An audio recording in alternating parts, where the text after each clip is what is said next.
Hello friends, welcome to make it tasty with me.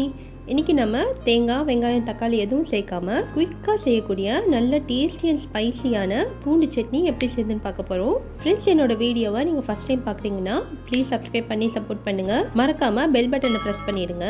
வாங்க வீடியோக்குள்ளே போகலாம். ஸ்பைசி அண்ட் டேஸ்டியான பூண்டு சட்னி செய்கிறதுக்கு நான் 5 பூண்டு எடுத்து வச்சுருக்கேன். முதல்ல பூண்டு பல்லை தனித்தனியாக உதுத்து எடுத்துக்கலாம்.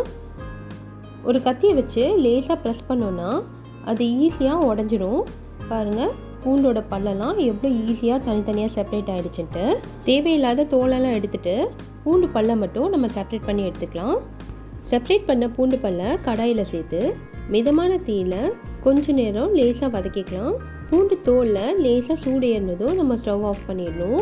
நம்ம ரொம்ப நேரம் வதக்கிட்டோன்னா பூண்டோட பச்சை வாசனை போய் அதோட டேஸ்ட்டே சேஞ்ச் ஆகிடும். அதனால் நம்ம அடிக்கடி பூண்டை எடுத்து பார்த்து செக் பண்ணிக்கிட்டே இருக்கணும். பூண்டு தோலில் லேசாக சூடு வர ஆரம்பிச்சிருச்சு. இப்போ இதை ஸ்டவ் ஆஃப் பண்ணிவிட்டு இறக்கி வச்சுக்கலாம். நம்ம பூண்டை சூடுபடுத்தியிருக்கிறதுனால பூண்டு லேசாக சுருங்கி அந்த தோல்லேருந்து செப்பரேட் ஆகிருக்கும். நம்ம உரிக்கும் போது அது ஈஸியாக உறிஞ்சி வந்துடும். பாருங்கள் எவ்வளோ ஈஸியாக உரிக்க வருதுன்னு. இதை விட சுலபமாக இன்னொரு மெத்தட்லேயே நம்ம பூண்டு தோலை உரிச்சிடலாம். ஏதாவது ஒரு கண்டெய்னர் இல்லைன்னா கிளாஸ் பாட்டில் எடுத்துக்கோங்க.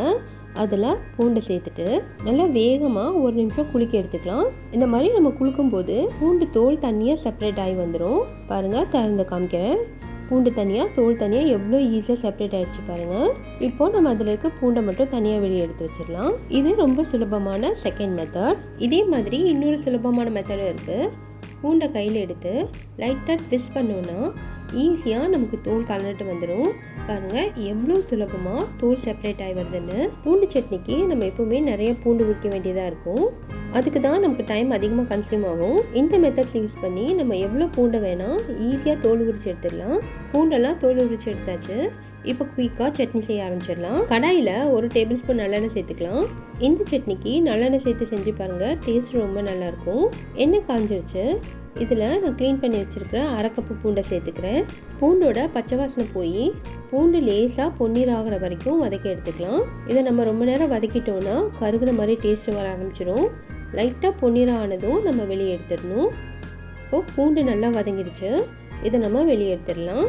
மிச்சம் இருக்கிற எண்ணெயில் 1 டேபிள் ஸ்பூன் உளுத்தம்பருப்பு சேர்த்துக்கலாம்.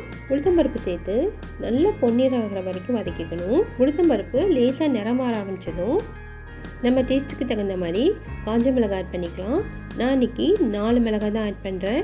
பசங்க இதுக்கு மேலே காரம் சாப்பிட மாட்டாங்க, அதனால கம்மியாக ஆட் பண்ணியிருக்கேன். 1/2 கப் பூண்டுக்கு 6லேருந்து 8 மிளகாய் நல்லா ஸ்பைஸியாக சாப்பிட்றவங்க சேர்த்துக்கலாம். இப்போ உளுத்தம்பருப்பும் மிளகாவும் நல்லா வறுபட்டுடுச்சு. இப்போ நம்ம ஸ்டவ் ஆஃப் பண்ணிடலாம்.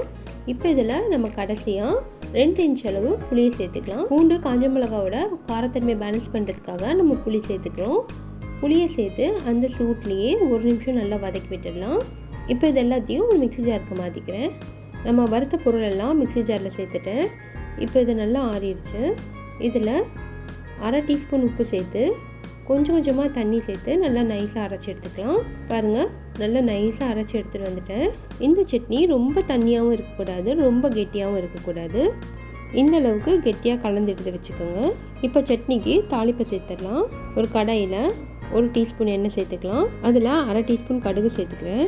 கடுகு பொரிஞ்சதும் 1/2 டீஸ்பூன் உளுத்தம்பருப்பு, 1/2 டீஸ்பூன் கடலைப்பருப்பு சேர்த்துக்கலாம். கடலைப்பருப்பும் உளுத்தம்பருப்பும் நல்லா செவந்ததும் அதில் 2 கொத்து கருவேப்பிலையை சேர்த்து ஸ்டவ் ஆஃப் பண்ணிடலாம்.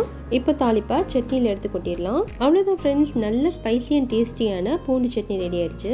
இந்த சட்னிக்கு எத்தனை இட்லி தோசை காலியாகும்னே சொல்ல முடியாது. நல்ல டேஸ்டியான இந்த சட்னியை நீங்களும் ட்ரை பண்ணி பாருங்கள் ஃப்ரெண்ட்ஸ். இந்த வீடியோ உங்களுக்கு பிடிச்சிருந்ததுன்னா லைக் பண்ணுங்கள், கமெண்ட் பண்ணுங்கள், மறக்காமல் ஃப்ரெண்ட்ஸ் அண்ட் ஃபேமிலிக்கும் ஷேர் பண்ணுங்கள்.